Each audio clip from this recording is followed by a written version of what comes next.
Assalamualaikum. How are you all? Hope you all are fit and fine. Thank you very much. This is Mansur Rahman Shaun in front of you. দেখো আজকে আমরা যেটা শিখতে যাচ্ছি সেটা হলো tense অনুযায়ী স্পোকেন ইংলিশ এর বাক্য তৈরির সহজ টেকনিক।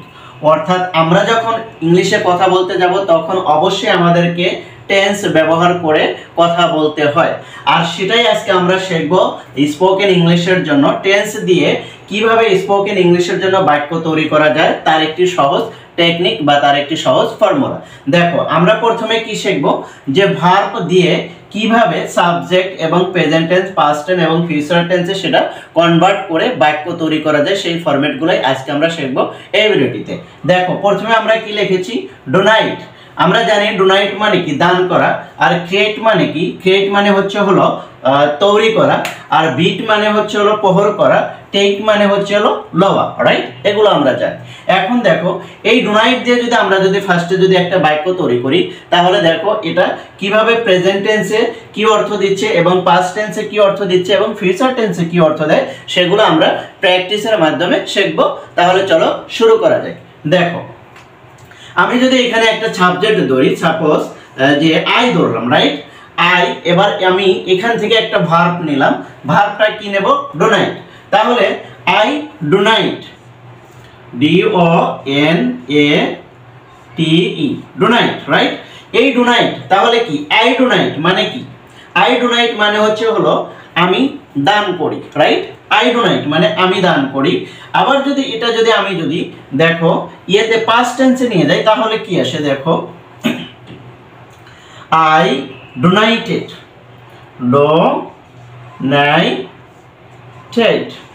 ডোনাইটেড, আই ডোনাইটেড মানে কি, আমি দান করেছিলাম। তারপরে দেখো এটা যদি আমি ফিউচারে কনভার্ট করি, তাহলে কি আসে, দেখো উইল ডোনাইটেড, ডোনাইট, উইল ডোনাইট। দেখো এবার আমি একসাথে বলি, তাহলে দেখো এটার মিনিংটা কিভাবে আসে এবং শব্দটা বা এবং কিভাবে বাক্যগুলো তৈরি হচ্ছে সেটা আমরা খুব সহজে বুঝতে পারবো। এবার দেখো আই ডোনাইট আমি দান করি, আই ডোনাইট আমি দান করি, আই ডোনাইটেড আমি দান করেছিলাম, আই উইল ডোনাইট আমি দান করব, রাইট? তাহলে দেখো ছোট্ট ছোট্ট কিন্তু আমরা কি করতে পারতেছি, খুব সহজে বাক্যগুলো তৈরি করতে পারছি। এবং সেগুলো কিসের ভিত্তিতে, টেন্সের ভিত্তিতে। টেন্সের ভিত্তিতে যখন আমি বাক্যগুলো তৈরি করতে পারবো বা আমার বাক্যগুলো তৈরি করা সহজ হবে, তখন কিন্তু কথা বলতে আমার কিন্তু কার কখনো সমস্যা হওয়ার কথা না। কারণ আমরা জানি যে স্পোকেন ইংলিশ শিখতে গেলে বা ইংলিশে কথা বলতে হলে অবশ্যই তোমাকে টেন্স সম্পর্কে সবচেয়ে ভালো ধারণা থাকতে হবে। টেন্সের ফরম্যাট অনুযায়ী যদি বাক্যগুলো তৈরি করতে পারো এবং সেই অনুযায়ী প্র্যাকটিস করে তোমার দৈনন্দিন কথার ভিতরে সেগুলো অ্যাপ্লাই করতে পারো, তাহলে খুব সহজেই তুমি স্পোকেন ইংলিশটা শিখতে পারবে।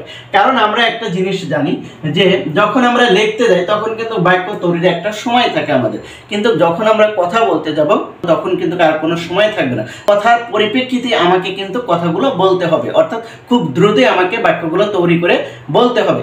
সেজন্যই আমি বলছি যে স্পোকেন ইংলিশের জন্য বাক্য তৈরির সবচেয়ে সহজ টেকনিক এবং সবচেয়ে কার্যকরী টেকনিক হচ্ছিল প্রেজেন্ট টেন্স, পাস্ট টেন্স এবং ফিউচার টেন্সের ফরম্যাটে বাক্যগুলো কিভাবে তৈরি করা যায় সেটা শেখা সবচেয়ে জরুরি।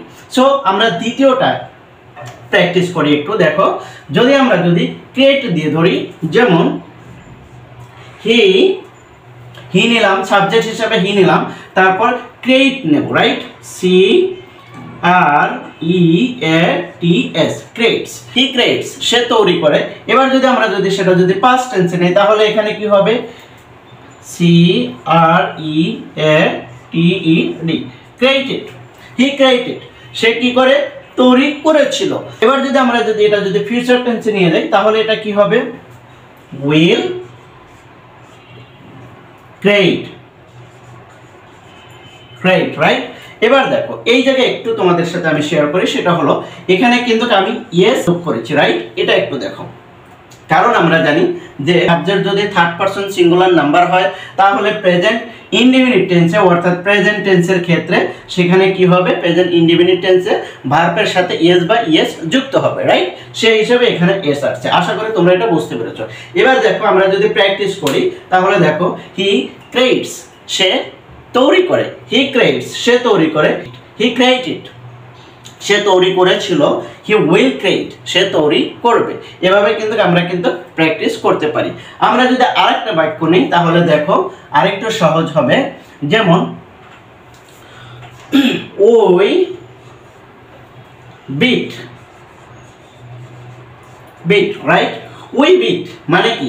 আমরা প্রহর করি। উই বিট আমরা প্রহর করি।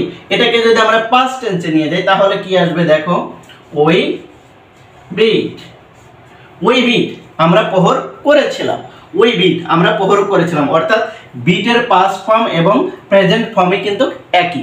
সো উই বিট আমরা প্রহর করি, উই বিট আমরা প্রহর করেছিলাম। তারপরে দেখো এটা যদি আমরা ফিউচারে কনভার্ট করি তাহলে এটা কি হবে দেখো, তাহলে এটা হবে we will beat, right? We will beat. তাহলে দেখো উই উইল বিট আমরা প্রহর করব। একসাথে যদি বলি উই বিট আমরা প্রহর করি, উই বিট আমরা প্রহর করেছিলাম, উই উইল বিট আমরা প্রহর করব। এভাবে কিন্তু আমরা কিন্তু কি করতে পারি, বাক্যগুলো তৈরি করতে পারি। লাস্ট এক্সাম্পল যেটা আছে দেখো টেক। তাহলে আমরা যদি টেক লই তাহলে এখানে আমরা একটা বাক্য নিলাম যে ইউ, ইউ, রাইট? এখন দেখো ইউ টেক, ইউ টেক তুমি লও, ইউ টেক তুমি লও। এবার এটাকে যদি আমরা পাস্ট টেন্সে নিয়ে যাই তাহলে কি আসে দেখো, টুক, ইউ টুক তোমরা লয়েছিলে, ইউ টুক তোমরা লয়েছিলে।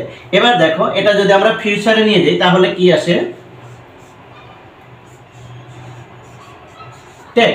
দেখো ইউ, ইউ টেক তুমি লও, ইউ টুক তুমি লয়েছিলে, ইউ উইল টেক তুমি লইবে, রাইট?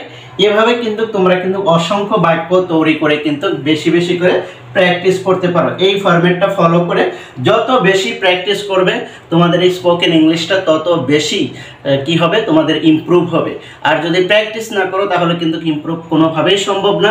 যত বেশি প্র্যাকটিস করবে তত বেশি তোমরা ইমপ্রুভ করতে পারবে আশা করি। সো আজকে আমি তোমাদের জন্য কিছু হোমওয়ার্ক দিচ্ছি, এগুলো তোমরা বাসায় বসে প্র্যাকটিস করবে এবং কমেন্ট সেকশনে জানিয়ে দিবে যে তোমরা কিভাবে প্র্যাকটিস করেছো। ওকে ওকে দেখো আমি তোমাদের জন্য কিছু হোমওয়ার্ক দিচ্ছি, সেটা হলো যে স্লিপ, তারপরে বাই, তারপরে call, right? Sleep buy call, এটা তোমরা এই তিনটা শব্দকে, এই তিনটা ভার্ব দিয়ে তোমরা এভাবে কি করবে, প্র্যাকটিস করবে, যাতে করে তোমরা খুব দ্রুত স্পোকেন ইংলিশটা শিখে দাও। সো আজকে তোমরা যারা আমাকে দেশ এবং দেশের বাইরে থেকে নতুনভাবে দেখছো, আমার এই ভিডিওগুলো থেকে তোমরা যদি কিছু শিখতে পারো তাহলে অবশ্যই এই ভিডিওগুলো তোমাদের ফ্রেন্ড সার্কেলের মাঝে শেয়ার করে দিবে।